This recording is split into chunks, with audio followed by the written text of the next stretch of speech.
কোরবানির ঈদে মুসলিমদের গরু কোরবানি দিয়ে আটকাতে কতই না তৎপরতা, কতই না নজরদারি আর কতই না আইন কানুনের কড়াকড়ি দেখেছি আমরা। রাজপথে চেকপোস্ট, ট্রাকে তল্লাশি আর গোহত্যার বিরুদ্ধে রীতিমতো হুঙ্কার তোলা হয়েছিল। কিন্তু একবারও কি ভেবেছিলেন যে গরুকে রক্ষা করার জন্য এত নাটকীয়তা, সেই রক্ষা পাওয়া গরুগুলোই একদিন খোদ প্রশাসন আর সমাজের গলার কাঁটা হয়ে দাঁড়াবে?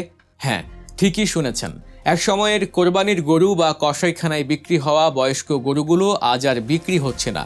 আর তার ফল আজ রাতের অন্ধকারে শহরের চকচকে হাইওয়ে থেকে শুরু করে রেললাইনের প্ল্যাটফর্ম, এমনকি অলিগলির সব জায়গায় গিজগিজ করছে শত শত পরিত্যক্ত গরুর পাল। কেউ এদের খাওয়াচ্ছে না, কেউ এদের দায় নিচ্ছে না। ধর্মের দোহাই দিয়ে কোরবানিতে বা গোমাংসে বাধা দেওয়া হলো ঠিকই, কিন্তু যে গরুগুলো বেঁচে গেল তাদের পেট ভরাবে কে? আজ আমরা এমন এক চরম অস্বস্তিকর আর অমানবিক সত্যের মুখোমুখি দাঁড়াবো, যা দেখলে আপনি বুঝতে পারবেন সস্তা রাজনীতি আর আবেগ দিয়ে দেশ চালানো যায় না। শহরের রাস্তাঘাটে একটু চোখ কান খোলা রাখলেই গরুর উপদ্রবের এই ভয়ঙ্কর দৃশ্যটি এখন সবচেয়ে বেশি চোখে পড়ে। রাতের বেলা হাইওয়েতে একটু স্পিডে গাড়ি চালিয়ে যাচ্ছেন, চারপাশ অন্ধকার। হঠাৎ হেডলাইটের আলোয় দেখলেন পুরো রাস্তা জুড়ে গোল হয়ে শুয়ে আছে শয়ে শয়ে গরু। আপনার ব্রেক কষারও সময় থাকবে না, মাত্র 5 কি 10 সেকেন্ডের মধ্যে ঘটে যেতে পারে মর্মান্তিক দুর্ঘটনা। এটা কিন্তু কোনো অজপাড়া গাঁয়ের দৃশ্য নয়। কলকাতার নিউ টাউনের মতো আধুনিক পরিকল্পিত শহর, যাকে স্মার্ট সিটির আদর্শ উদাহরণ বলা হয়, সেখানেও রাতের বেলা নামলে এই একই চিত্র দেখা যায়। 15 থেকে 20টা গরুর একটা দল রাস্তার মাঝখানে দিব্যি শুয়ে আছে। মজার ব্যাপার হলো এদের মধ্যে কোনো দুধেল গাই নেই। সবই পুরুষ গরু বা বয়স্ক গরু, যাদের থেকে আর কোনো আর্থিক লাভ নেই। কে বা কারা রাতের অন্ধকারে এদের এখানে ছেড়ে দিয়ে গেছে কেউ জানে না। শুধুই কি নিউ টাউন, মালদা শহরের প্রধান সড়কগুলোতে গরুর উপদ্রব এতই বেড়ে গেছে যে ট্রাফিক ম্যানেজমেন্ট আর আইন শৃঙ্খলা রক্ষার পাশাপাশি সিভিক পুলিশকে এখন লাঠি হাতে গরু সামলানোর ডিউটি করতেও দেখা যাচ্ছে। আর রেল স্টেশনের অবস্থা তো আরও ভয়াবহ। হুগলির ডানকুনি বা অন্যান্য লোকাল স্টেশনে গেলে দেখবেন প্ল্যাটফর্মের ভেতরে, টিকিট কাউন্টারের সামনে, এমনকি ট্রেনের অপেক্ষায় থাকা যাত্রীদের ভিড়ের মাঝখানে ঘুরে বেড়াচ্ছে গরুর দল। হাজার হাজার যাত্রী প্রতিদিন ট্রেন ধরছেন আর তাদের মাঝখানেই দাঁড়িয়ে বা শুয়ে আছে বিশাল বিশাল সব গরু। একজন নিত্যযাত্রী ক্ষোভের সাথে বলছিলেন, আর কটা দিন গেলে অবস্থা ভয়ঙ্কর হবে। একটা ছোট বাচ্চা যদি দৌড়াতে গিয়ে গরুর ধাক্কায় রেললাইনে পড়ে যায়, তার দায় কে নেবে? সদলপুরের রাস্তায় এক বাইক চালক তো অন্ধকার রাস্তায় শুয়ে থাকা গরুকে দেখতে না পেয়ে প্রায় দুর্ঘটনার শিকার হচ্ছিলেন। একটা অ্যাম্বুলেন্স যদি মুমূর্ষু রোগী নিয়ে যায় আর রাস্তায় এই গরুর জ্যাম আটকে পড়ে, তবে সেই রোগীর মৃত্যুর দায় কার? হঠাৎ করে পুরো পশ্চিমবঙ্গ, এমনকি সারা দেশেই রাস্তায় এত গরু কোথা থেকে এলো? এই প্রশ্নের উত্তর খুঁজতে গেলে আমাদের বুঝতে হবে এর পেছনের এক বিশাল অর্থনীতি চক্রকে।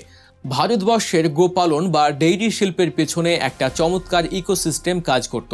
একজন সাধারণ কৃষক বা গোপালক, তিনি হিন্দু হতে পারেন বা মুসলিম হতে পারেন, তিনি গরু লালন পালন করেন মূলত দুধের জন্য এবং বাছুর বিক্রির জন্য। কিন্তু একটা গরুর আয়ু তো প্রায় 14 বছর বা তারও বেশি। একটা গরু তো আর সারা জীবন দুধ দেয় না। যখন গরুটা বুড়ো হয়ে যায় বা যখন কোনো পুরুষ বাছুর জন্ম নেয়, তখন সেই গরুকে প্রতিদিন ঘাস, খড়, ওষুধ দিয়ে খাইয়ে পরিয়ে বাঁচিয়ে রাখার সামর্থ্য একজন প্রান্তিক কৃষকের থাকে না। এতদিন এই চক্রের একটা সহজ সমাধান ছিল যে গরু আর দুধ দেয় না, কৃষকরা সেই গরু মাংসের বাজারে, চামড়া শিল্পে বা কসাইদের কাছে বিক্রি করে দিতেন। বিশেষ করে কোরবানির সময় এই গরুগুলোর একটা বিশাল চাহিদা থাকতো। সেই বিক্রি করা টাকা দিয়ে কৃষক আবার নতুন দুধেল গরু কিনতেন। এভাবেই ব্যালেন্স বজায় থাকতো।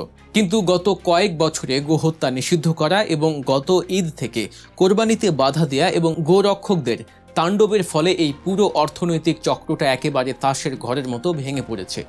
গরু কেনা বেচায় বাধা, পথে ঘাটে নজরদারির ভয়ে এখন বয়স্ক গরু আর কেউ কিনছে না। যে গোপালক এতদিন বুড়ো গরু বিক্রি করে কিছুটা টাকা পেতেন, তিনি এখন পড়েছেন অথৈ জলে। বিক্রি তো দূরের কথা, তিনি গরুকে নিজের কাছে রাখতেও পারছেন না। একটা গরুকে 14 বছর ধরে বসে বসে খাওয়ানোর খরচ কে দেবে? নিজে খাবেন না গরুকে খাওয়াবেন?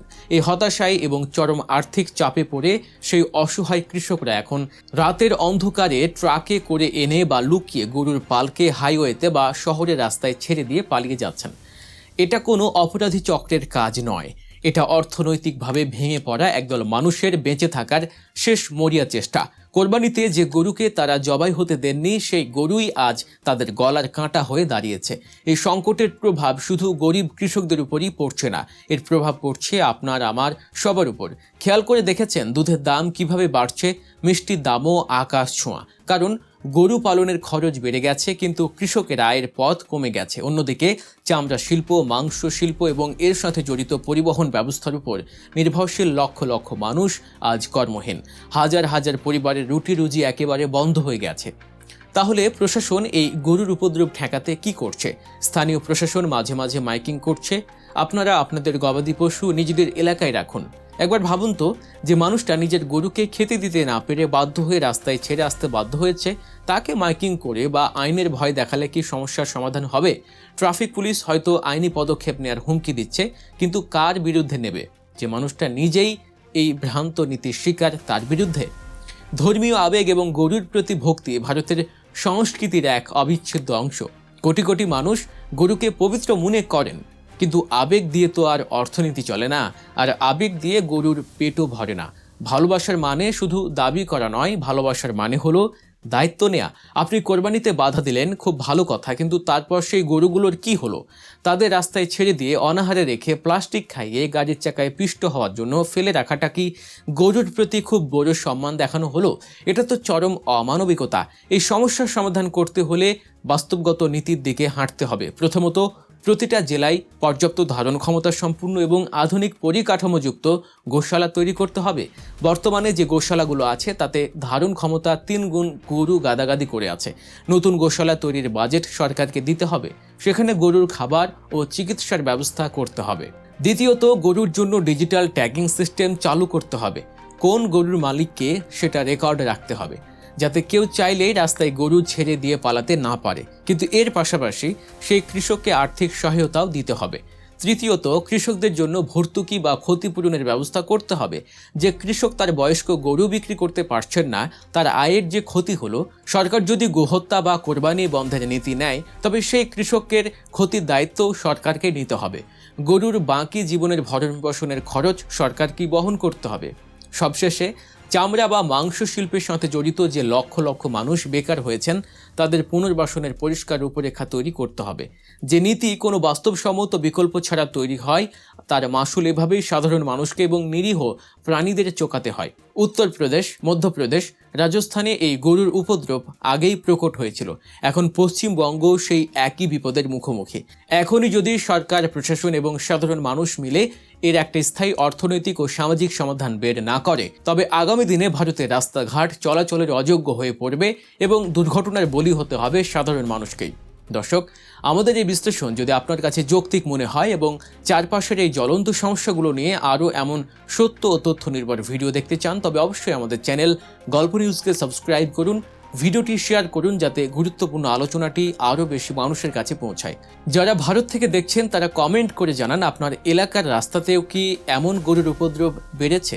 দেখা হচ্ছে পরের ভিডিওতে, ততক্ষণ পর্যন্ত সচেতন থাকুন, নিরাপদ থাকুন, গল্প নিউজের সাথেই থাকুন।